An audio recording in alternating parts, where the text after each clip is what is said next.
Good morning, everyone. Welcome to Kartikeya IAS Academy. We are very glad to announce new batch in the year 2022 for complete integrated UPSC course. And the batch kickstarts from Jan 2022. Only limited seats available. Hurry up, enroll your registration right now. And for free Hindu analysis, for free answer writing session, please subscribe, share, and like our videos. And moreover, you can join our Telegram channel for free content. And the link is provided in the description box below. And ఈ రోజు current affairs లో మనం చూసే first topic వచ్చేసి 6 additional seats for Jammu 1 for Kashmir proposed. ఎవరు propose చేశారమ్మా? Delimitation panel అనేది propose చేసింది. ఓకే, సో ఈ డీలిమిటేషన్ ప్యానల్ ఏంటంటే, okay, so all leaders of BJP, okay, not all leaders actually, okay, BJP leaders తో and moreover National Congress MPs తో ఏంటంటే meet అవ్వడం జరిగింది. సో మీట్ అయ్యి, సో తను ప్రాసెస్, తన ప్రొవిజన్స్ ఏంటి, ఓకే, తన యొక్క ప్రపోజల్స్ ఏంటని చెప్పేసి చెప్పడం జరిగింది. ఓకే, సో ఈ డీలిమిటేషన్ అంటే ఏంటి, ప్రపోజల్స్ ఏంటంటే ఈచ్ అండ్ ఎవ్రీథింగ్ మనం బ్యాక్గ్రౌండ్ తో సహా చూసేద్దాం. ఓకేమా? So see here. సో మీ అందరికీ తెలుసు అనుకుంటా, ప్రియర్ టు 2019 కి ముందు వరకు ఏంటంటే జమ్మూ అండ్ కాశ్మీర్ సిచ్యువేషన్ వేరు. సో ఆఫ్టర్ 2019 తర్వాత ఏంటంటే జమ్మూ అండ్ కాశ్మీర్ సిచ్యువేషన్ వేరు. బికాస్ 2019 ముందు Jammu and Kashmir is nothing but A state. Okay, so కానీ ఆర్టికల్ 370 స్క్రాప్ అయ్యి ఆర్టికల్ 35A కూడా రీఆర్గనైజ్ చేసిన తర్వాత ఏంటంటే, so Jammu and Kashmir state hood నుంచి యూనియన్ టెరిటరీ అయిపోయింది. Okay, Jammu and Kashmir is segregated into Jammu and Kashmir union territory and Ladakh union territory. So 2 union territories గా అది డివైడ్ అవ్వడం జరిగింది. ఓకేమా? So according to this 2019 Jammu and Kashmir reorganisation act. Okay, చాలా గ్లిమ్స్ గా, చాలా బ్రీఫ్ గా బ్యాక్గ్రౌండ్ అనేది 4 పాయింట్స్ లో చెప్తానమ్మా. బట్ యాజ్ నేను మీకు ప్రామిస్ చేశాను, కంప్లీట్ ఈ Jammu and Kashmir issue background తో సహా నేను మీకు ఒక అనాలిసిస్ చేస్తానని చెప్పేసి చెప్పాను. సో నేను రిలవెన్సీ కోసం చూస్తున్నాను. సో ఆల్రెడీ ఇది న్యూస్ లోకి వచ్చింది కాబట్టి, so complete Jammu and Kashmir ఈ ఆర్టికల్ 370 ఏంటి, స్పెషల్ స్టేటస్ ఎందుకు వచ్చింది, 35 ఏంటి, సో ఈచ్ అండ్ ఎవ్రీథింగ్ సంబంధించి నేను ఒక అనాలిసిస్ వీడియో అనేది కంప్లీట్ గా నేను మీకు ప్రొవైడ్ చేస్తాను. ఓకేమా? సో నేను ఈ రోజు బ్యాక్గ్రౌండ్ మాత్రం గ్లిమ్స్ గా 4 పాయింట్స్ చెప్తాను, బికాస్ ఈ టాపిక్ రిలవెన్సీ 4 పాయింట్స్ మాత్రమే కాబట్టి.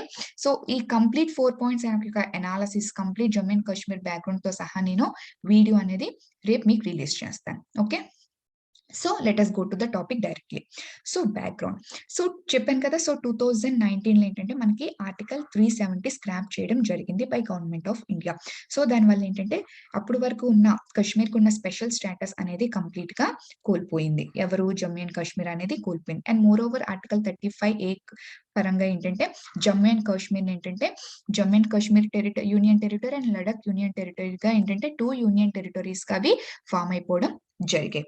ఓకే, అయితే 2019 కి ముందు వరకు, ఓకే, స్పెషల్ స్టేటస్ అనేది ఉండేది కదమ్మా. సో అకార్డింగ్ టు ఆర్టికల్ 370 పరంగా ఏంటంటే జమ్మూ అండ్ కాశ్మీర్ కి ఒక స్పెషల్ స్టేటస్ అనేది ఉండడం జరిగేది. ఓకే, సో దానివల్ల అక్కడ సి హియర్ లోక్సభ సీట్స్ కానీ లెజిస్లేటివ్ అసెంబ్లీ సీట్స్ ఎలొకేషన్ కానీ డిఫరెంట్ గా జరిగేది. ఓకే, సో రిమైనింగ్ స్టేట్స్ లాగే ఈవెన్ జమ్మూ అండ్ కాశ్మీర్ కి కూడా లోక్సభ సీట్స్ అనేది యాజ్ పర్ కాన్స్టిట్యూషనల్ ప్రొవిజన్స్ పరంగా ఏంటంటే అక్కడ అలొకేట్ అవ్వడం జరిగేది.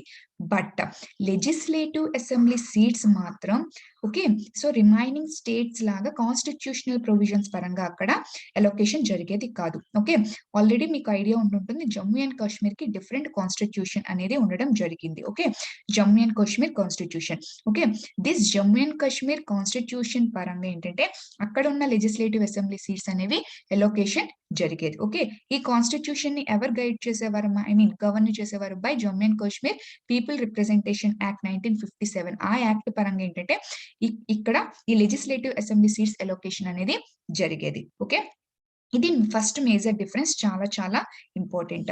సో రిమైనింగ్ స్టేట్స్ అన్నిటికీ కూడా ఈవెన్ లోక్సభ సీట్స్ ఎలొకేషన్ కానీ లెజిస్లేటివ్ అసెంబ్లీ సీట్స్ ఎలొకేషన్ కానీ as per the provisions of the constitution అనేది జరుగుతుంది.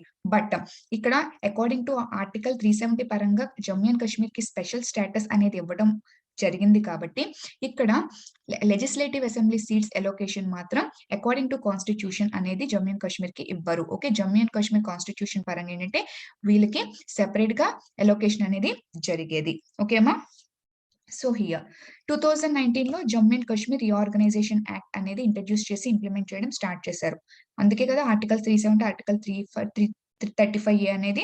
సో మీరు ఆల్రెడీ వినే ఉంటారు. ఓకే, సో దీని పరంగా ఏంటి, Jammu and Kashmir 2 union territories గా డివైడ్ అయిపోయింది. ఒకటి జమ్మూ అండ్ కాశ్మీర్, ఇంకొకటి లడక్ యూనియన్ టెరిటరీ. అయితే ఈ Jammu and Kashmir union territory legislative assembly అనేది ఫార్మేషన్ చేసుకోవచ్చు. ఓకే, బట్ లడక్ ఏంటంటే లెజిస్లేటివ్ అసెంబ్లీ ఫార్మేషన్ కి ఏంటంటే అలొకేషన్ అప్రూవల్ అనేది లేదు. ఓకే, సో ఎందుకు అప్రూవల్ లేదు, ఓన్లీ జమ్మూ అండ్ కాశ్మీర్ కి ఎందుకు లెజిస్లేటివ్ అసెంబ్లీ అనేది ఫార్మ్ చేసుకునే పర్మిషన్ ఉంది అని చెప్పి ఈచ్ అండ్ ఎవ్రీథింగ్ మనం రేపు అనాలిసిస్ లో కంప్లీట్ గా మీరు చూద్దరు కానీ. ఓకేమా. సో ఇప్పుడు మన యొక్క స్టోరీకి కోర్ ఆఫ్ ద స్టోరీ ఏంటంటే జమ్మూ అండ్ కాశ్మీర్, ఇది కదా first.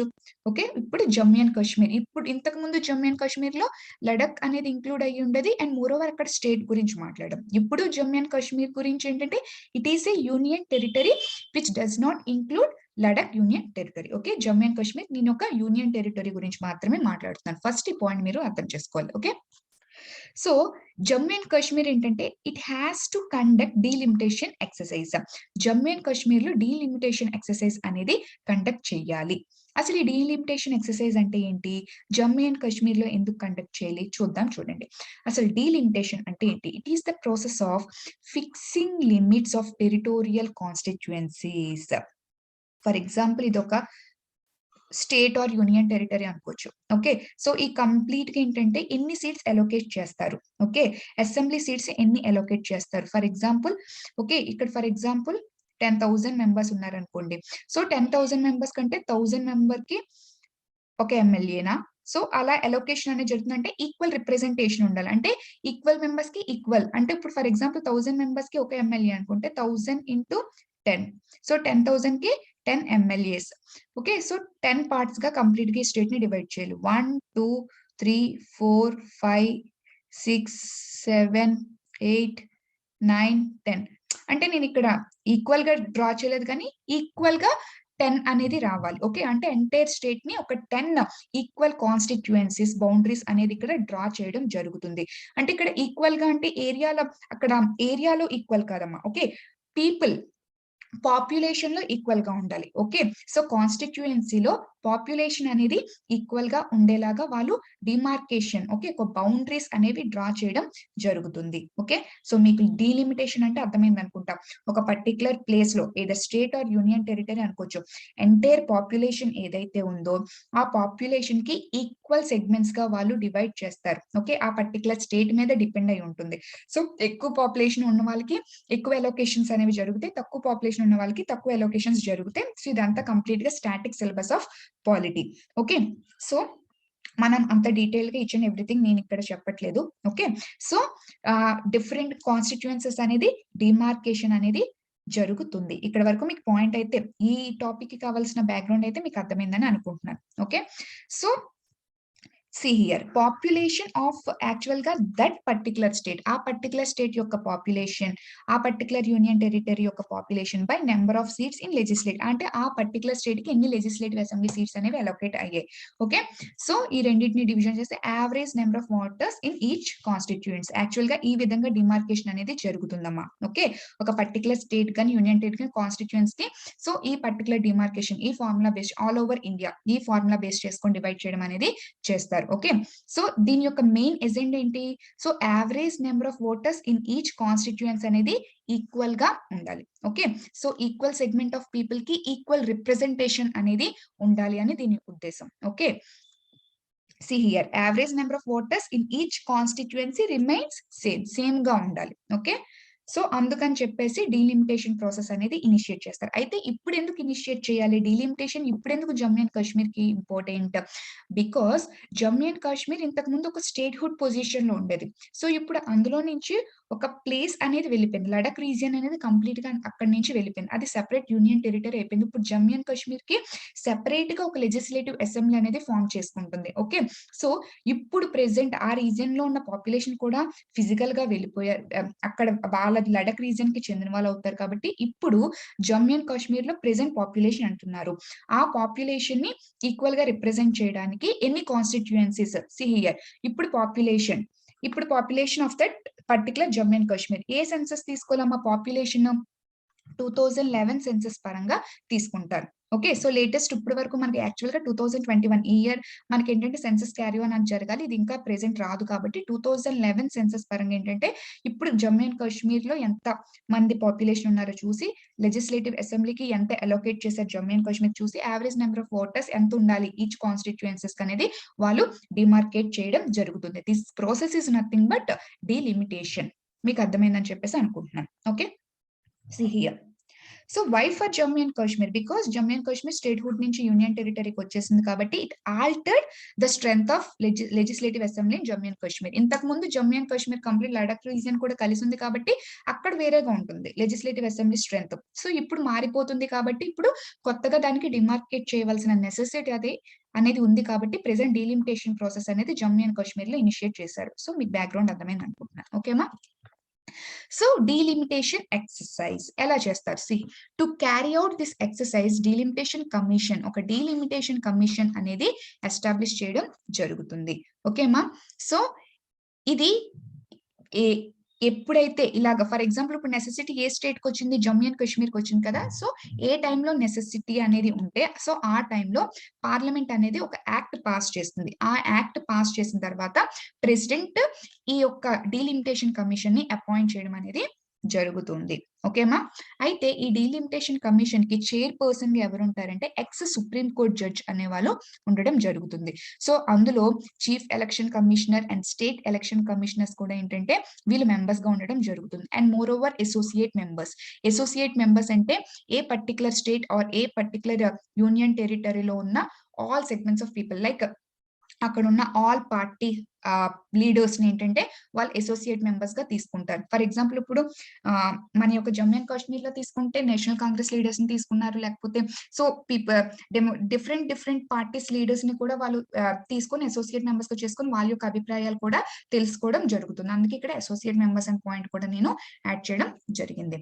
ఓకేమా? See here Jammu and కాశ్మీర్‌కి డీలిమిటేషన్ అనేది ఎన్ని టైమ్స్ జరిగింది. ఓకే. సో, ఆల్రెడీ 1963లో డీమార్కేషన్ చేశారు.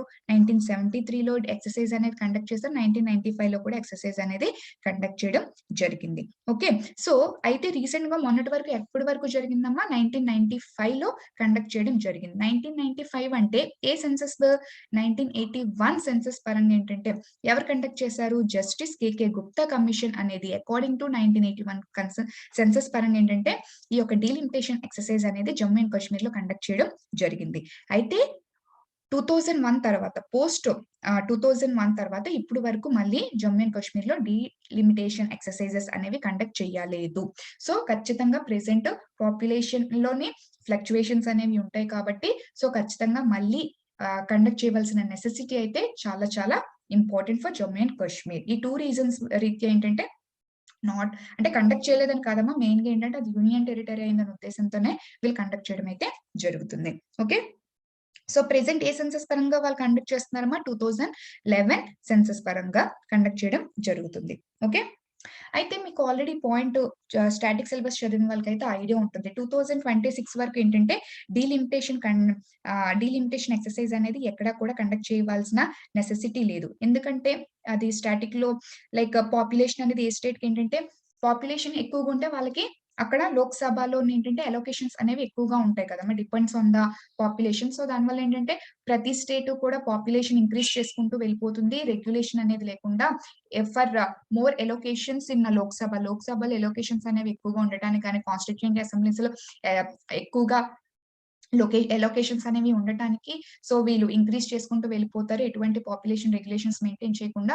సో, అందుకని దాన్ని కర్బ్ చేయడానికి ఏంటంటే 2026 వరకు ఫ్రీజ్ చేయడం అనేది జరిగింది. ఓకే. సో, ఇంకా డిఫరెంట్ రీజన్స్ ఉన్నాయి. సో, నేను చాలా లేమన్‌గా మీకు అర్థం కావడానికి చెప్తున్నాను. ఓకేమా? సో, నో డీలిమిటేషన్ ప్రాసెస్ అనేది ఆల్ ఓవర్ ఇండియా ఏంటంటే ఎక్కడ కండక్ట్ చేయవలసిన నెసెసిటీ అయితే లేదు. అయితే దీనికి ప్రెసెంట్ జమ్మూ అండ్ కాశ్మీర్ లో ఎగ్జామ్షన్ వచ్చింది. ఎందుకు ఎగ్జామ్షన్ వచ్చింది అంటే because not viable by because 2019 లో ఆల్రెడీ చేంజెస్ వచ్చాయి. స్టేట్ హుడ్ నుంచి యూనియన్ టెరిటరీకి జమ్మూ అండ్ కాశ్మీర్ అనేది డౌన్ గ్రేడ్ అవడం జరిగింది. Okay, according to the Jammu and Kashmir reorganisation act పరంగా ఏంటంటే ఇక్కడ సెన్సస్ అనేది కండక్ట్ చేయడం చేస్తున్నారు. ఓకే, ప్రెసెంట్ ఇది ఏంటంటే దీనికి వర్తించడు, నాట్ వయబుల్. ఓకే, వర్తించడం అనేది జరగదు. ఓకేమా?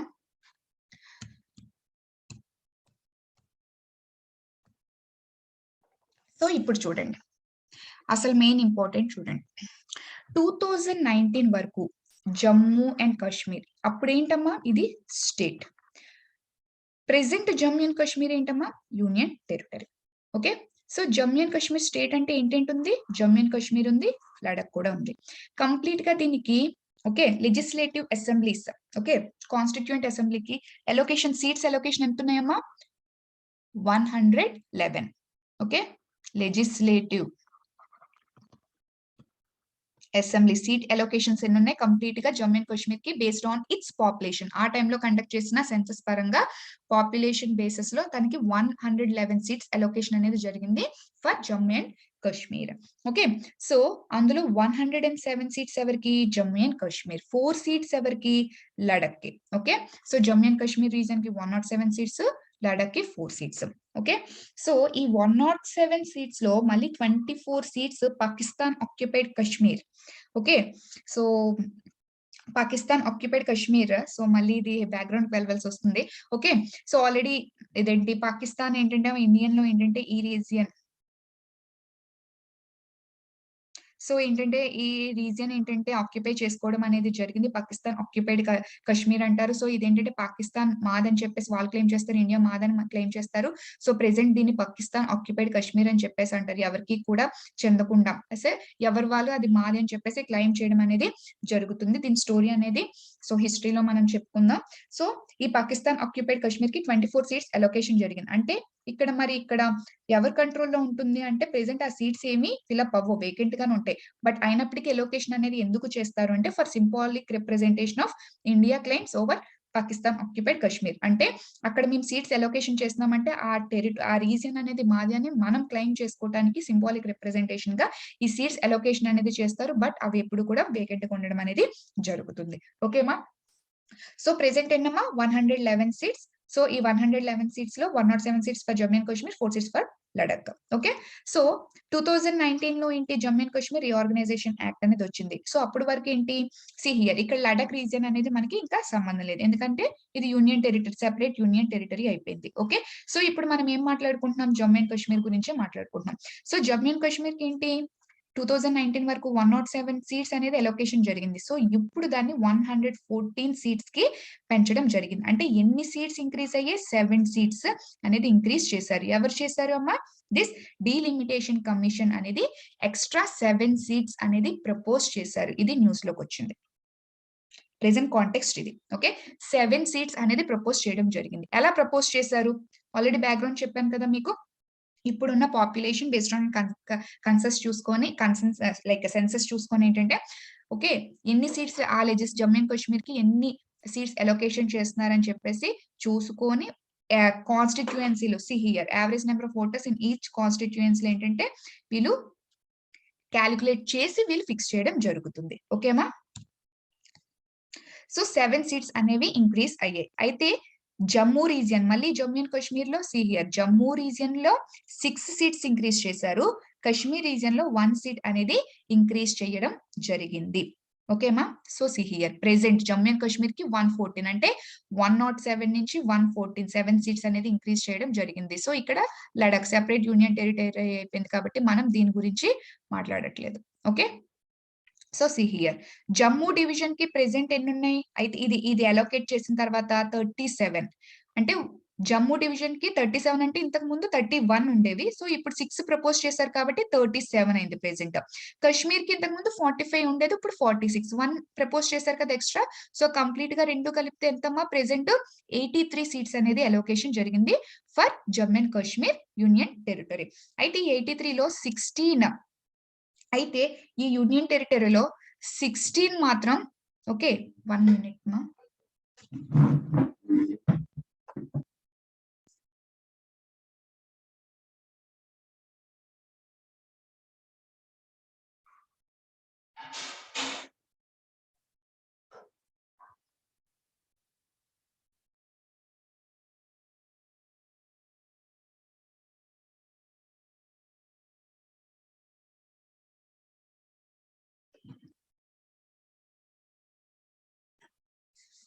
సో అయితే యూనియన్ టెరిటరీలో సి హియర్ 83 చెప్పాను కదా, ఇందులో 16 already allocated for schedule tribes and schedule caste.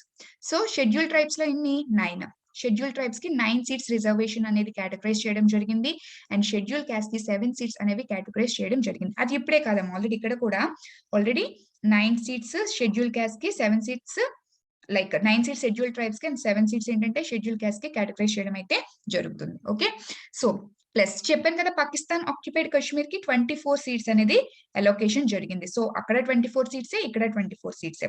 Okay, so next ఇప్పుడు ఎక్స్ట్రాగా ఎన్ని ప్రపోజ్ చేశారు? ఎక్స్ట్రా 7 ప్రపోజ్ చేశారు. ఓకే, సో కంప్లీట్ గా ఎన్ని అయ్యాయి? 114 సరిపోయా? ఇక్కడ 107, ఇక్కడ 114 అయితే ఇక్కడ ఏమయ్యాయి? ఓకే, ఈ 107 లో 24 same. Okay, next more over schedule tribes and schedule caste కి, ఓకే, ఇక్కడ ఏంటంటే షెడ్యూల్ ట్రైబ్స్ కి 9 సీట్స్ ఇచ్చారు, షెడ్యూల్ క్యాస్ట్ కి ఏంటంటే ఎక్స్ట్రా 7 సీట్స్ ఈ 83 లోనే. ఓకే, సో ఎక్స్ట్రా 7 అనేది వీళ్ళు అలోకేట్ చేయడం జరిగింది. సో కంప్లీట్ గా కౌంట్ అనేది 114 అయ్యింది. ఓకే, సి హియర్ ఇక్కడ ఇంకా క్లియర్ గా మెన్షన్ చేశాను. 107, 114 ఎంత ఇంక్రీజ్ అయింది? 7 ఇంక్రీజ్ అయింది. So Pakistan occupied Kashmir 24 vacant గా ఉంటాయి, బట్ అలోకేట్ చేశారు. సో 83 ఇక్కడ కూడా 83నే. ఓకే, సో ఇందులో షెడ్యూల్ ట్రైబ్స్ కి, షెడ్యూల్ క్యాస్ట్ కి according to their reservation policy ఏంటంటే వాళ్ళకి అలోకేట్ చేయడం అనేది జరిగింది. సో దాని ప్రకారంగా చూస్తే ఇక్కడ 107 అయితే ఇప్పుడు ప్రెసెంట్ ఎక్స్ట్రా 7 ఇంక్లూడ్ చేశారు కాబట్టి 114. ఓకే, సో ఇందులో జమ్మూకి 6, కాశ్మీర్ కి 1 అలోకేషన్ చేయడం అనేది జరిగింది. ఓకేమా? సో సి హియర్ అయితే బాగుంది madam, according to the population increase చేశారు. ఓకే, సో బట్ అయినప్పటికీ అపోజిషన్ లీడర్స్ ఎందుకు క్రిటిసైజ్ చేస్తారు? అయితే ఇది ఏంటి క్రిటిసిజం అనేది ఫేస్ చేస్తుంది ఈ బిల్? ఓకే, ఈ బిల్ ఏంటి క్రిటిసిజం అనేది ఫేస్ చేస్తుంది అనేది మనం ఒకసారి చెక్ చేయాలి. ఓకే, సి హియర్ అయితే అపోజిషన్ లీడర్స్ ఏం చెప్తున్నారంటే, మీరు ఓకే ఈ డీలిమిటేషన్ కమిషన్ అనే వాళ్ళు 2011 సెన్సస్ పరంగానే మీరు ఈ ఎక్సర్సైజ్ అనేది కండక్ట్ చేస్తే they have to maintain status quo. అంటే ఈ సెన్సస్ పరంగానే వీళ్ళు క్యాలిక్యులేషన్ అనేది చేస్తే ఇప్పుడు వరకు ఎలాగున్నాయో constituencies, same constituencies same number అనేది మెయింటైన్ చేయాలి. Okay, no need to make any differences.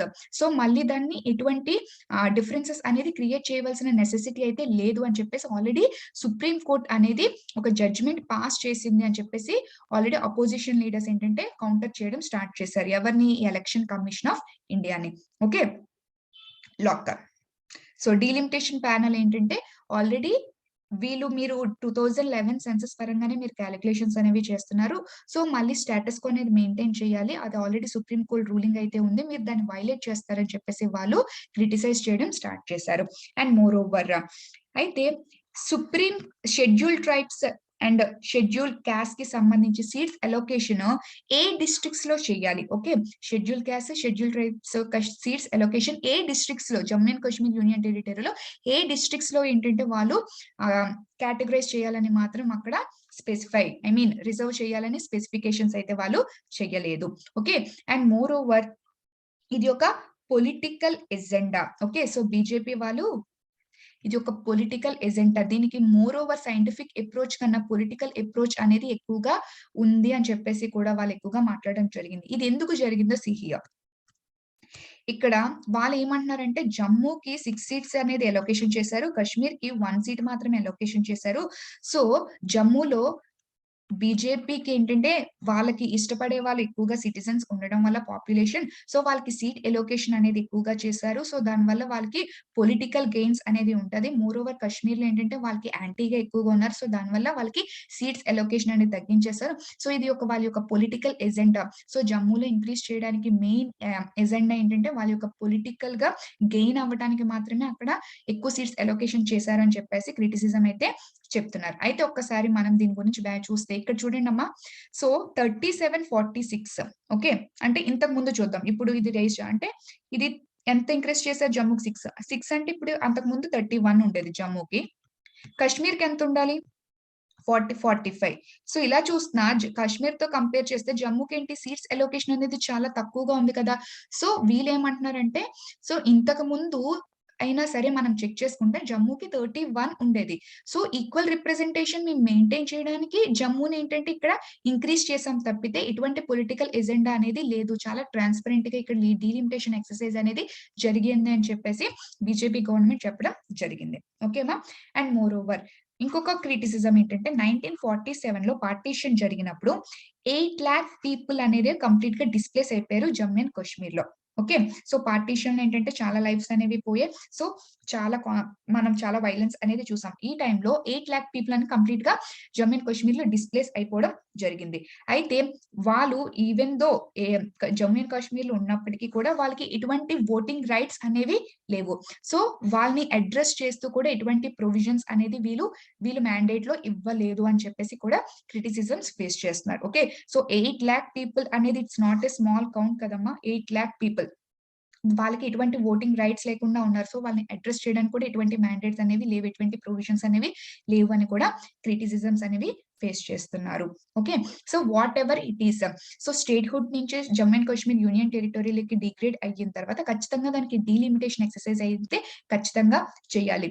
అది ఎవరు కండక్ట్ చేసినా సరే సో ఆల్రెడీ క్రిటిసిజమ్స్ అనేవి ఫేస్ చేస్తారు. So apart from political agenda మనం పక్కన పెడితే సో ఖచ్చితంగా డీలిమిటేషన్ ఎక్సర్‌సైజ్ అనేది ఖచ్చితంగా ఇంప్లిమెంట్ అనేది చేయాలి. It is necessary for Jammu and Kashmir. And more over అది పొలిటికల్ అప్రోచా, సైంటిఫిక్ అప్రోచా సో అనేది కంప్లీట్‌గా ట్రాన్స్‌పరెంట్‌గా ఉండవలసిన నీడ్ అండ్ నెసెసిటీ అనేది మాత్రం ఖచ్చితంగా డీలిమిటేషన్ ప్యానెల్ అనేది ఉండాలి. Okay. And moreover our next topic it's regarding Lok Sabha passes bill to link electoral rolls with Aadhaar. See here. ఈ టాపిక్ యొక్క మెయిన్ ఎజెండా ఏంటమ్మా? ఎలక్టోరల్ రోల్స్ మన ఓటర్ ఐడి. ఓకే. మన యొక్క ఓటర్ ఐడి అనేది ఆధార్ ఐడితో లింకప్ చేయాలి అని గవర్నమెంట్ భావిస్తుంది. ఓకే.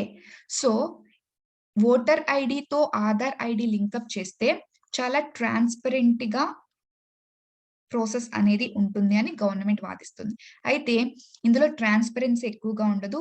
సో దీన్ని గవర్నమెంట్ మిస్‌యూజ్ చేసే ఛాన్సెస్ అనేవి చాలా ఎక్కువగా ఉన్నాయని చెప్పేసి experts and more over opposition leaders ఏంటంటే వాళ్ళ యొక్క కన్సర్న్స్ తెలుపుతున్నారు. అయితే ఇందులో గవర్నమెంట్ ఎఫిషియన్సీ ఎంతవరకు ఉంది? So opposition leaders and experts raise చేస్తున్న కన్సర్న్స్ ఎంతవరకు వాలిడ్ అనేది ఒకసారి మనం అనలైజ్ చేసి చూద్దాం. Okay. So see here. So Lok Sabha Monday నిన్న it passed a bill. Okay. So ఎందుకు to link electoral rolls with Aadhaar. So ఆధార్‌తో ఈ యొక్క ఓటర్ ఐడి కార్డ్స్ అనేవేంటి లింకప్ చేయటానికి ఈ బిల్ అనేది మండే పాస్ చేయడం జరిగింది. ఓకే. ఈ బిల్‌ని ఏమంటారమ్మా? Election laws amendment bill 2021. Okay. It was passed by union law minister Kiran Rijiju. Okay. అయితే ఇక్కడ most important point voluntary. Okay. So మీ యొక్క ఓటర్ ఐడితో ఆధార్ ఐడి అనేది లింకప్ చేసుకుంటారు. అది మ్యాండేటా? కంపల్సరీయా? నో. వాలంటరీ. మీకు ఇష్టమైతేనే మీరు మీ యొక్క ఆధార్ కార్డ్‌తో ఓటర్ ఐడి అనేది లింకప్ చేసుకోవచ్చు. ఒకవేళ మీకు ఇష్టం లేకపోతే there is no compulsion on you. Okay. మీ మీద ఎటువంటి కంపల్షన్ గాని, ప్రెషర్ గాని ఉండదు. మీకు ఇష్టమైతే మాత్రమే మీ యొక్క ఆధార్ కార్డ్ లింకప్ అనేది ఓటర్ కార్డ్ ఐడితో జరుగుతుంది. ఒకవేళ మీకు ఇష్టం లేకపోతే మాత్రం అది లింకప్ చేయవలసిన నెసెసిటీ లేదు. వాలంటరీ బేసిస్ మాత్రమే జరుగుతుందని వాళ్ళు క్లియర్‌గా మెన్షన్ చేయడం అయితే చేశారు. ఓకేమా? So see here. అయితే ఒకసారి దీని బ్యాక్‌గ్రౌండ్ అనేది మనం చూసేద్దాం. ఇది ఇప్పుడు స్టార్ట్ అయిన ప్రాసెస్ ఏం కాదమ్మా. ఆల్రెడీ 2015లోనే ఈ ప్రాసెస్ అనేది స్టార్ట్ అయింది. అదేంటంటే ఎలక్షన్ కమిషన్ ఆఫ్ ఇండియా డైరెక్ట్‌గా ఓటర్ సీడింగ్‌ని స్టార్ట్ చేసేసింది. ఓటర్ సీడింగ్ అంటే ఇక్కడ సీ హియర్. ఓటర్ ఐడి కార్డ్‌తో సో, డైరెక్ట్‌గా ఆధార్ కార్డ్‌ని లింకప్ చేసే ప్రాసెస్ అనేది ఏంటంటే డైరెక్ట్‌గా స్టార్ట్ చేసేసింది. అలా స్టార్ట్ చేసేస్తుంటే చాలా ఎక్స్‌పర్ట్స్ అండ్ అపోజిషన్స్ ఏంటంటే చాలా క్వెషన్స్ రైజ్ చేశారు. మీరు డైరెక్ట్‌గా లింకప్ చేసేస్తున్నారు. అసలు ఓటర్స్ యొక్క కన్సెంట్ అనేది మీరు తీసుకున్నారా? సో, ఎలా కన్సెంట్ తీసుకున్నారు? ఎంతవరకు వాళ్ళ యొక్క ప్రైవసీ ఎక్కడుంది? ఓకే. మీరు కంప్లీట్‌గా ఆధార్ కార్డ్ నుంచి మీరు కంప్లీట్‌గా డేటా అనేది వాళ్ళ దగ్గర నుంచి మానిప్యులేట్ చేసి తీసేసుకుంటున్నారు అని ఆల్రెడీ సుప్రీం కోర్ట్‌లో పిటిషన్స్ కూడా ఫైల్ చేయడం అనేది జరిగింది. సో, ఎప్పుడైతే సుప్రీం కోర్ట్‌లో పిటిషన్స్ ఫైల్ చేశారో, సుప్రీం కోర్ట్ జడ్జ్‌మెంట్ పాస్ చేసింది. ఏమని? ఈ ఆధార్ కార్డ్ యొక్క స్కోప్ అనేది వెల్‌ఫేర్ బెనిఫిట్స్‌కి మాత్రమే యూజ్ అవుతుంది. అంతకు మించి ఆధార్ కార్డ్‌ని అదర్ స్కీమ్స్‌కి మీరు ఇంప్లిమెంట్ చేయకూడదు. ఓకే. ఆహ్, అదర్ థాన్ వెల్‌ఫేర్ బెనిఫిట్స్‌కి మీరు దాన్ని ఎక్స్‌టెండ్ చేయకూడదు. దాని యొక్క స్కోప్ అనేది ఎక్స్‌టెండ్ చేయకూడదని ఆధార్ యొక్క స్కోప్‌ని లిమిట్ చేసేసింది ఆ టైంలో. బట్ అప్పటికే 300,000,000 పీపుల్ డేటా అనేది అంటే అప్పటికే 300,000,000 పీపుల్ యొక్క ఓటర్ కార్డ్స్, ఆధార్ కార్డ్స్ అనేవి లింకప్ అయిపోవడం జరిగింది. ఓకేమా?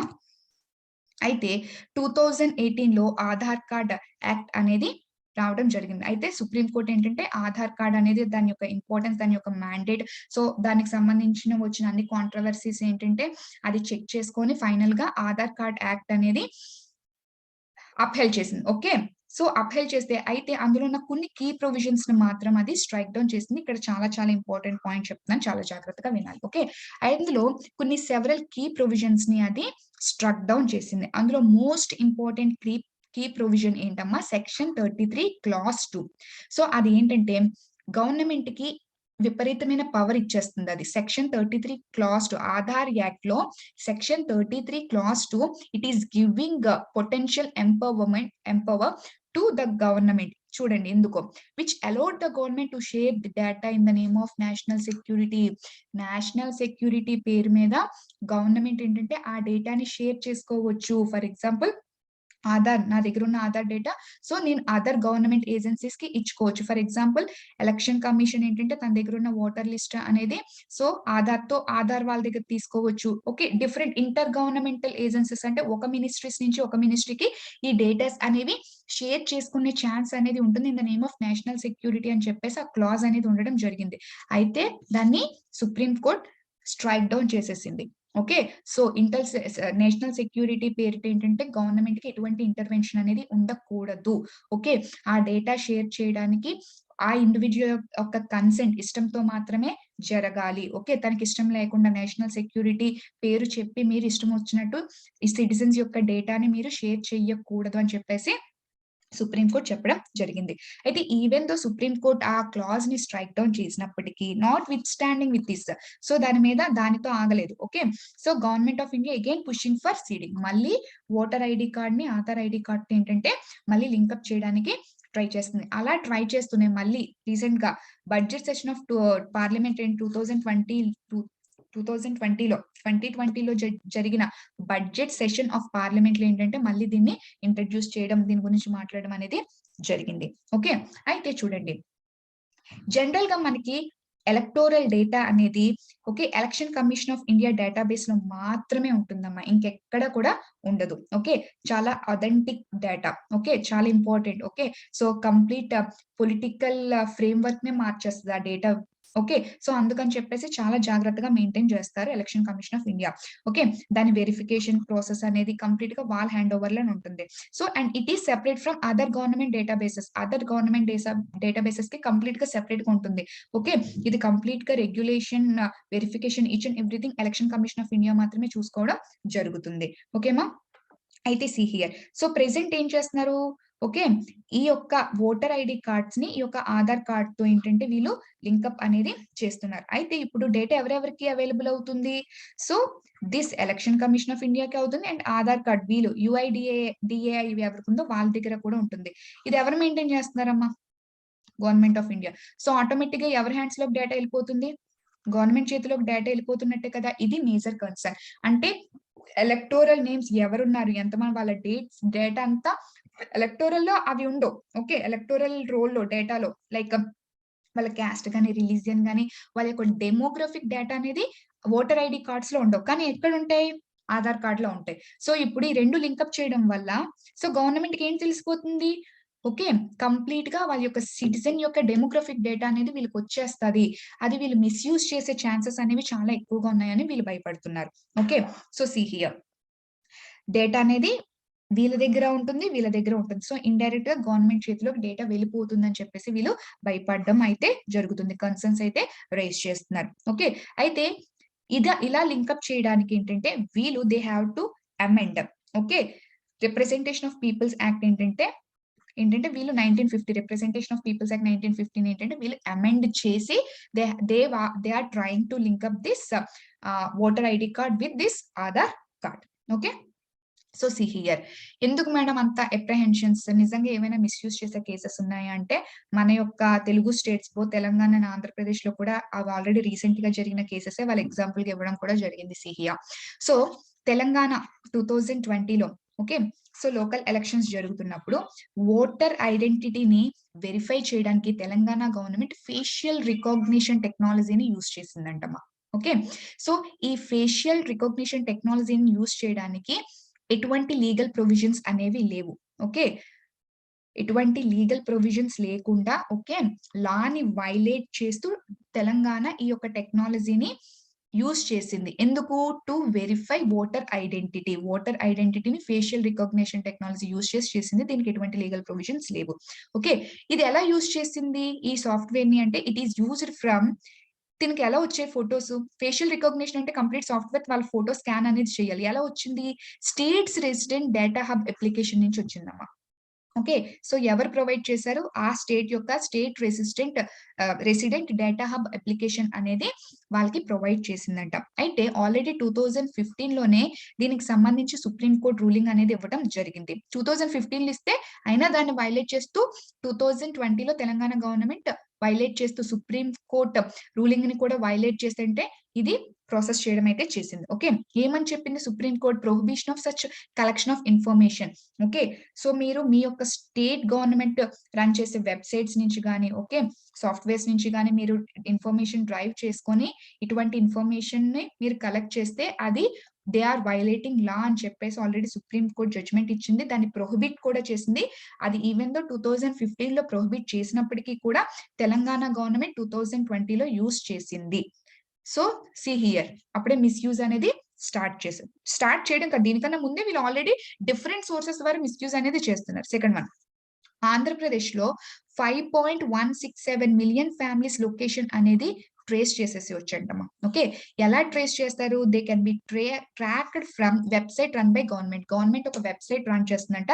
ఆ వెబ్‌సైట్ ద్వారా 5.167 మిలియన్ ఫ్యామిలీస్ యొక్క లొకేషన్‌ని మనం ట్రేస్ చేసేసేయొచ్చు.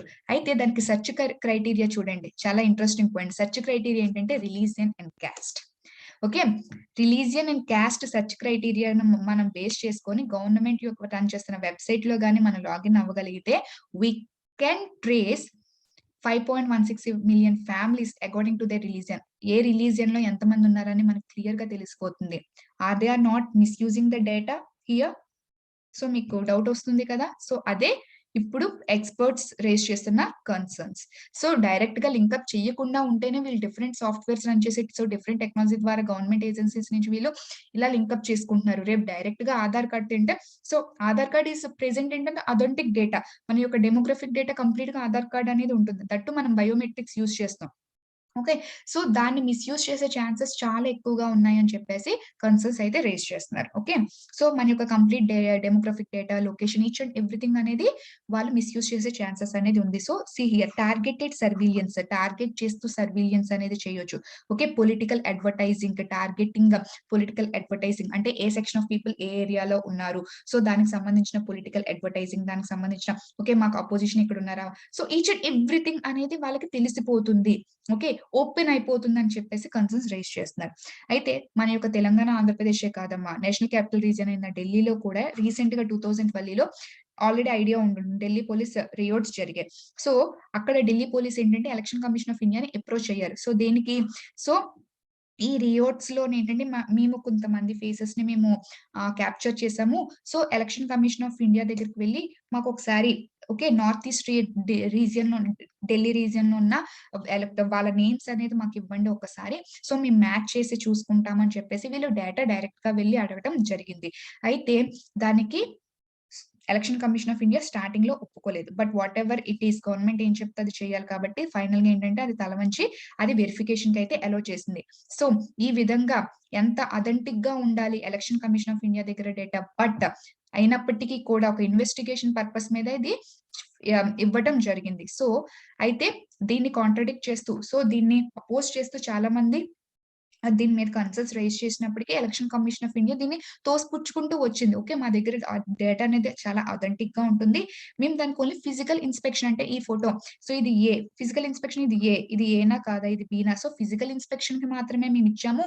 సో మేము ఈచ్ అండ్ ఎవ్రీ డీటెయిల్ అనేది మేము ఇవ్వలేదని చెప్పేసి ఆ యొక్క వాదనని ఎలక్షన్ కమిషన్ ఆఫ్ ఇండియా తోసిపుచ్చుకుంటూ వచ్చింది. సో వీళ్ళ యొక్క ప్రాబ్లం ఏంటి, రీసెంట్ గా జరిగిన ఇన్సిడెంట్సే ఈ డేటాని మిస్యూజ్ చేసే ఛాన్సెస్ చాలా ఎక్కువగా కనపడుతున్నాయి. సో ఇది గాని ఇంప్లిమెంట్ అయితే సో ఇంకా వైడ్ గా మిస్యూజ్ చేసే ఛాన్సెస్ అనేవి చాలా ఎక్కువగా ఉన్నాయని చెప్పేసి కన్సర్న్స్ అయితే రైజ్ చేస్తున్నారు. అయితే ఇన్ని కన్సర్న్స్ ఉన్నాయి, అయితే బెనిఫిట్స్ ఏం చెప్తుంది, గవర్నమెంట్ ఎందుకు పాస్ చేయాలనుకుంటుంది, బెనిఫిట్స్ ఏం చెప్తుంది, accessible voting for migrant workers. So migrant workers కి యాక్సెసిబుల్ ఓటింగ్ ఉంటుంది. ఫర్ ఎగ్జాంపుల్ విశాఖపట్నం, హైదరాబాద్ అనుకుందాం. నేను నార్మల్ గా చెప్తానమ్మా. ఓకే, ఇక్కడ ఏ అనే పర్సన్ ఉన్నారు, ఇక్కడికి వెళ్ళిపోయి వర్క్ పర్పస్ కి వెళ్ళిపోయారు ఏ అనే పర్సన్. ఓకే, సో దీనికి ఓటర్ ఐడి ఇక్కడ ఉంది. ఓకే, సో తను అక్కడికి వెళ్ళారు. సో ఏంటి ఇప్పుడు ఎలక్షన్స్ జరిగేటప్పుడు ఏంటంటే దీనికి ఓట్ వేసే ఛాన్సెస్ అనేది ఉండదు, అవునా కదా. సో ఇప్పుడు ఈ పర్సన్ ఏంటి, ఆధార్ కార్డ్ అనేది లింకప్ ఉంటే సో తిని ఇక్కడికి వెళ్ళినా సరే, ఓకే, ఫర్ ఎగ్జాంపుల్ ఇక్కడ ఆధార్ కార్డ్ లో రెసిడెన్సీ అనేది మార్చేసుకొని ఇక్కడ ఎలక్షన్స్ ఇక్కడ పార్టిసిపేట్ చేసే ఆ కాన్స్టిట్యూయన్స్ లో తను ఏంటంటే ఆధార్ కార్డు రెసిడెన్సీ మార్చుకొని అక్కడ ఓటర్ ఐడి తీసుకొని సో అక్కడ ఎలక్షన్స్ లో పార్టిసిపేట్ చేసే అవకాశం అనేది ఆ మైగ్రెంట్ కి ఉంటుంది. మీకు అర్థమైందమ్మా. మైగ్రెంట్ ఏంటి, ఎలక్షన్ కోసం వెనక్కి వస్తారా, ఓకే, చాలా రేర్. ఏముంది ఇక్కడ విశాఖపట్నం, ఇక్కడ హైదరాబాద్ అని చెప్పేసి అనుకుందాం. సో ఇక్కడి నుంచి ఇక్కడికి వెళ్ళాలి. ఓకే, సో ఇక్కడి నుంచి ఇక్కడికి వెళ్ళేటప్పుడు ఏంటంటే only voter ID card, so ఇక్కడ నుంచి ఓటర్ ఐడి కార్డ్ ఒకటి ఇంతకు ముందు బేస్. సో ఇప్పుడేంటి ఆధార్ కార్డ్ ఏంటంటే నువ్వు రెసిడెన్సీ మార్చుకొని సో అప్డేట్ చేసుకొని అక్కడ నువ్వు ఎలక్షన్స్ లో పార్టిసిపేట్ చేసే ఛాన్స్ అనేది ఉంది కదా. ఆ విధంగా మేము మైగ్రెంట్ వర్కర్స్ కి ఎలక్షన్ పార్టిసిపేట్ చేసే యాక్సెసిబిలిటీ అనేది మేము ఇస్తున్నామని చెప్పేసి గవర్నమెంట్ ఆఫ్ ఇండియా చెప్పడం జరిగింది. Okay, and moreover duplication of voter IDs అంటే కొంతమంది ఏం చేస్తారమ్మా, for example same example Visakhapatnam, Hyderabad తీసుకుందాం. ఓకే, సో ఇక్కడ ఏంటంటే తను రీజియన్ అన్ని, సో ఫర్ ఎగ్జాంపుల్ తిని ఇక్కడ ఏంటంటే లైక్ డ్రైవింగ్ లైసెన్స్ కానీ ఎలక్ట్రిసిటీ బిల్ కానీ ఏదైనా ఇచ్చి తిని ఇక్కడ ఓటర్ ఐడి అనేది తీసేసుకున్నారు. సో తర్వాత విత్ ఇన్ 1 year తను హైదరాబాద్ షిఫ్ట్ అయిపోయారు. సో ఇక్కడ రిమైనింగ్ ఏ బ్యాంక్ స్టేట్మెంట్ లేకపోతే ఏదైనా ఇచ్చి ఇక్కడ వేరే ఒక ఓటర్ ఐడి తీసేసుకున్నారు. ఇప్పుడు తనకి ఎన్ని ఓటర్ ఐడీస్ ఉన్నాయి, 2 ఎన్రోల్మెంట్స్ ఉన్నాయి. ఓకే, సో ఎక్కడైనా మనకు ఒక సాఫ్ట్వేర్ ఉందా, లైక్ ఇక్కడ మీరు సో ఆల్రెడీ విశాఖపట్నంలో ఉన్నారు, హైదరాబాద్ లో ఉండకూడదని చెప్పేసి ఎక్కడైనా మీకు సాఫ్ట్వేర్ ఉందా, లేదు. ఓకే, సో ఆ 2 మెర్జ్ అవుతున్నాయని చెప్పేసి మనకి క్లియర్ కట్ గా మెన్షన్ చేసేటువంటి సాఫ్ట్వేర్ అనేది లేదు. సో అందుకని ఎక్కువ మనకి ఓటర్ ఐడీస్ అనేవి ఓకే డూప్లికేషన్ అనేది ఎక్కువైపోతుంది. ఒకే person Visakhapatnam, Hyderabad, so Bengaluru, so different places లో ఏంటంటే తనకి ఉండడం జరుగుతుంది. ఓకే, సో ఈ డిఫరెంట్ ప్లేసెస్ కి వెళ్ళే వాళ్ళకి డిఫరెంట్ గా తెచ్చుకునే వాళ్ళకి డిఫరెంట్ గా ఎక్కువగా మల్టిపుల్ ఓటర్ ఐడి కార్డ్స్ వచ్చేస్తున్నాయి. అసలు లేని వాళ్ళకి ఏంటంటే అక్కడ వెయ్యట్లేదు, ఇక్కడ వెయ్యట్లేదు అన్న ప్రాబ్లమ్స్ ఏంటంటే దాన్ని అడ్రస్ చేస్తూ ఏంటంటే ఈ Aadhaar card link up, so Aadhaar card unique number కాబట్టి సో ఈ ప్రాబ్లమ్స్ అన్ని సాల్వ్ చేయొచ్చు అని చెప్పేసి గవర్నమెంట్ చెప్పడం జరిగింది. ఎందుకు Aadhaar card more authentic, why because biometrics, నీ ఫింగర్ ప్రింట్, నీ ఐరిస్, సో కంప్లీట్ బయోమెట్రిక్స్ ఉంటాయి కాబట్టి సో వీటన్నిటిని ఈ ప్రాబ్లమ్స్ అన్నిటిని మనం అడ్రస్ చేయొచ్చు అని గవర్నమెంట్ ఆఫ్ ఇండియా చెప్పడం జరిగిందమ్మా. Okay, so what are the challenges, already చెప్పాను కదా మిస్యూజ్ చేస్తున్నది చాలా ఎక్కువగా. So challenges here did not specify extent of sharing data, ఎంత డేటా షేర్ చేయొచ్చు. ఓకే, సో మనం ఆధార్ బేస్ చేసుకుంటే ఇప్పుడు చాలా డేటా ఉంటుంది, అందులో ఎంత కంప్లీట్ డేటా అనేది యాక్సెస్ ఇచ్చేస్తామా ఎలక్షన్ కమిషన్ ఆఫ్ ఇండియాకి, లేకపోతే ఎంత డేటా అనేది యాక్సెస్ ఉంటుంది, ఎక్స్టెంట్ ఎంత అనేది మెన్షన్ చేయలేదు ప్రొవిజన్స్ లో. What are the methods through which consent of individual is obtained, ఒక ఇండివిజువల్ నాకు ఇష్టమే, ఓకే, సో ఈ డేటా షేర్ చేయడం నాకు ఇష్టమే అని చెప్పేసి తన కన్సెంట్ చెప్పడానికి ఏ మెథడ్స్ మీరు వాడుతున్నారు, సో ఏ మెథడ్స్ ద్వారా ఒక ఇండివిజువల్ నుంచి కన్సెంట్ మీరు అబ్టైన్ చేయగలుగుతున్నారు. సో ఈ పాయింట్ కూడా challenge. Second, consent recovery, for example present నేను ఓకే. మీరు డేటా షేర్ చేసుకోండి అని చెప్పేసి, నేను voter ID, Aadhaar card 2 link up చేసుకొని నేను యాక్సెప్ట్ చేశాను. 1 వీక్ తర్వాత లేదు నాకు ఫ స డిఫరెంట్ రీజన్స్ వల్ల నాకు వద్దు అని చెప్పేసి నేను అనుకున్నాను. అనుకోని చెప్పేసి లేదు అని చెప్పేసి నా కన్సెంట్ ఓకే. ఇప్పుడు వద్దు అని చెప్పేసి నేను రివోక్ చేసుకోవచ్చు, వెనక్కి తీసేసుకోవచ్చా? సో, అలా తీసేసుకున్నప్పుడు మళ్ళీ అక్కడేంటంటే, ఆ ఓటర్ ఐడీ, ఆ ఆధార్ కార్డ్ లింకప్ అనేది మళ్ళీ బ్రేకప్ అయిపోవాలి. అలా బ్రేకప్ అయిపోయి నా కన్సెంట్‌ని నేను రివోక్ చేసుకునే ఛాన్సెస్ అనేవి ఏమైనా ఉన్నాయా? దాని గురించి కూడా ఎక్కడ మెన్షన్ చేయడం అనేది జరగలేదు. Okay. And see here back of clarity sorry lack of clarity on mechanism of integration. ఎలా ఇంటిగ్రేట్ చేస్తారు? ఓటర్ ఐడీని, ఆధార్ ఐడీని సో ఎలా ఇంటిగ్రేట్ చేస్తారు? అందులో ఏ మెకానిజం మీరు వాడుతున్నారు? దానికి సంబంధించి కూడా ఎటువంటి ప్రొవిజన్స్ అనేది వాళ్ళు ఇవ్వలేదు. And no data protection standards. ఎంత డేటా ప్రొటెక్ట్ చేస్తారు? ఓకే. మీరు కంప్లీట్‌గా డేటా అనేది ఇప్పుడేంటి సీక్రెట్‌గా ఉండాల్సిన డేటా కంప్లీట్‌గా ఓపెన్ అయిపోతుంది. మీరు ప్రొటెక్ట్ చేస్తారా? ఏ విధంగా ప్రొటెక్ట్ చేస్తారు? దాని స్టాండర్డ్స్ ఏంటి? దానికి సంబంధించిన ప్రొవిజన్స్ కూడా ఇందులో మెన్షన్ అనేది చేయలేదు. And more over fractured experience of previous integration pan and Aadhaar. So చాలా చాలా ఇంపార్టెంట్. సో ఈ pan card and Aadhaar card already linkage అనేది జరిగింది. మీకు ఇలా లింకేజ్ జరిగినప్పుడు మీరు ఆ టైంలో న్యూస్ చూసుంటే ఐడియా వస్తది. అప్పటి వరకు ఏంటంటే చాలా ఇల్లీగల్ ట్రాన్సాక్షన్స్ అనేవి చాలా ఇల్లీగల్‌గా జరుగుతున్నాయని దీన్ని ఇంట్రొడ్యూస్ చేశారు. ఇలా చేయడం వల్ల చాలా బినామీస్ వచ్చేసారు. సో, ఈ బినామీస్ ఏంటంటే ఫేక్ ఆధార్ కార్డ్స్ అనేది క్రియేట్ చేసుకున్నారు. ఓకే. ఫేక్ ఆధార్ కార్డ్స్ అనేది క్రియేట్ చేసుకొని, ఆ ఫేక్ ఆధార్ కార్డ్స్‌తో పాన్ అనేది వీళ్ళు రిజిస్ట్రేషన్ లింకప్ అనేది చేసుకున్నారు. సో, దీని ద్వారా ఇల్లీగల్‌గా జరగాల్సిన ట్రాన్సాక్షన్స్ అన్నీ కూడా ఈ ఫేక్ ఆధార్ వల్ల లీగల్ ట్రాన్సాక్షన్స్‌గా మారిపోయాయి. ఒక లెజిటిమైజ్ అనేది ఇచ్చేసింది. ఓకే. సో, ఇల్లీగల్‌గా జరిగేవి ట్రాన్సాక్షన్స్. ఇప్పుడు ఆధార్ లింకప్ ద్వారా ఏంటంటే, ఆధార్‌లోని ఫేక్ ఐడీస్ క్రియేట్ చేసేసి, ఈ ట్రాన్సాక్షన్స్ అనేవి ఒక లీగల్‌గా జరిగేలాగా ఒక లూప్ హోల్ అనేది వాళ్ళకి దొరకడం జరిగింది. Very, very important point. ఇది ప్రాక్టికల్‌గా మనం చూసిన పాయింట్. ఓకేమా? And absence of law to protect personal data. మనకి ఆల్రెడీ నేను పర్సనల్ డేటా ప్రొటెక్షన్ బిల్ గురించి కంప్లీట్ అనాలిసిస్ ఉంటుంది. ప్లే లిస్ట్‌లో చూడండమ్మా. ప్రెజెంట్ దాని గురించి ఇంకా ఎటువంటి ఫైనలైజింగ్ లా రాకుండా పర్సనల్ డేటాను ప్రొటెక్ట్ చేయడానికి ఎటువంటి లా లేకుండా సో, ఎటువంటి ప్రొవిజన్స్ తీసుకొచ్చినప్పుడు సో, ఈవెన్ దో బెనిఫిట్స్ ఎక్కువగా ఉండేటప్పటికి దానికన్నా మనం ఉన్న ఛాలెంజెస్ అనేవి చాలా ఎక్కువగా ఉన్నాయి. సో, దీన్ని అడ్రెస్ చేస్తూ ప్రొవిజన్స్ కూడా ఏమి వీళ్ళు తీసుకురాలేదు. వాళ్ళు చూపిస్తున్న బెనిఫిట్స్ కన్నా అది ఇంప్లిమెంట్ చేయడం వల్ల వచ్చే ఛాలెంజెస్ అనేవి చాలా ఎక్కువగా ఉన్నాయని చెప్పేసి కన్సర్న్స్ అయితే రైజ్ చేస్తున్నారు. సో, అయితే దీనికి వే ఫార్వర్డ్ ఏంటి? వే ఫార్వర్డ్ సో, లింకప్ చేయడం ఓకే. వీళ్ళేమని చెప్తున్నారు డూప్లికేషన్ రాదు. సో, ఏంటంటే మల్టిపుల్ ఎన్‌రోల్స్ అనేవి తగ్గుతాయి. సో, మేమేంటంటే ఒక క్లియర్ కట్‌గా మేము క్లీన్ చేస్తాము. ఒకటే ఎలక్టోరల్ రోల్స్‌ని క్లీన్ చేసి ఒక నీట్‌గా మెయింటైన్ చేస్తాము. అథెంటిక్‌గా మెయింటైన్ చేస్తామని వాళ్ళు చెప్తున్నారు. దాన్ని మిస్‌యూజ్ చేసే ఛాన్సెస్ ఎక్కువగున్నాయి. ప్రీవియస్‌గా కూడా చాలా స్టేట్ గవర్నమెంట్స్ యూజ్ చేసాయి. సో, ఇప్పుడు కంప్లీట్‌గా లింకప్ చేసేస్తే సెంట్రల్ గవర్నమెంట్ దీన్ని మిస్‌యూజ్ చేసే ఛాన్సెస్ ఎక్కువగా ఉన్నాయని కూడా కన్సర్న్స్ అయితే రైజ్ చేస్తున్నారు. So, what is the way forward అంటే సౌత్ కొరియా మోడల్. సో, వాళ్ళు కూడా ఏంటంటే ఈ data protection and voting regime. So, వీళ్ళేంటంటే ఈ రెండిటిని కంబైన్ చేశారు. Okay. See here. So, if India passes a personal data protection bill and decides to press ahead with voter integration, it might be worth examining South Korea's data protection and voting regime. Okay. వాళ్ళ యొక్క data protection ఎలాగుందో, వాళ్ళ voting regime ఎలాగుందో, so, మనం south Korea model అనేది implement చేసుకోవాలి. ఎందుకంటే it mandates data minimisation. ఎంత కావాలి? ఓకే. సో, నీకు ఆధార్ కార్డ్ లింకప్ చేస్తున్నావు ఓటర్ ఐడీకి. ఎంత డేటా? ఇక్కడ చాలా డేటా ఉంటుంది. ఓకే. ఫర్ ఎగ్జాంపుల్ 1, 2, 3 అలా ఫర్ ఎగ్జాంపుల్ 10 పాయింట్స్‌లో డేటా ఉంది. నీకు ఎంత వరకు డేటా కావాలి? అంతవరకు మాత్రమే నువ్వు డేటా తీసుకో లింకప్. అథెంటిసిటీకి. రిమైనింగ్ డేటాతో నువ్వు లింకప్ అవ్వాల్సిన నెసెసిటీ లేదు అని ఒక డేటా మినిమైజేషన్‌ని చెయ్యాలి. అది ఫస్ట్ మనకి చాలా చాలా ఇంపార్టెంట్. సో, దానివల్ల నువ్వు బెనిఫిట్స్ ఏమైతే అనుకుంటున్నావో ఆ బెనిఫిట్స్ అనేవి నీకు పర్పస్ సాల్వ్ అవుతాయి. అండ్ మోర్ ఓవర్ కన్సర్న్స్ అనేవి కంప్లీట్‌గా మినిమైజ్ అనేది అవుతాయి అని చెప్పేసి చెప్తున్నారు. Okay. And it has enabled limited forms of e-voting. So, limited forms of e-voting. E-voting already idea ఉందమ్మా? Okay.